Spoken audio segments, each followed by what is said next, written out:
राज्यातील युवक युवतींना कौशल्य देऊन त्यांना स्वतःच्या पायावर उभं राहण्यासाठी महायुती सरकारनं वर्षाला 1.5 लाख युवकांना मोफत प्रशिक्षण देण्याचा निर्णय घेतला आहे।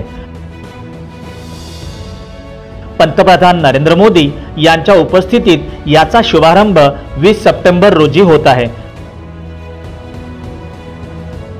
प्रत्येक जिल्ह्यात 150 युवक युवतींना कौशल्य विकासाचे मोफत प्रशिक्षण दिले जाणार आहे।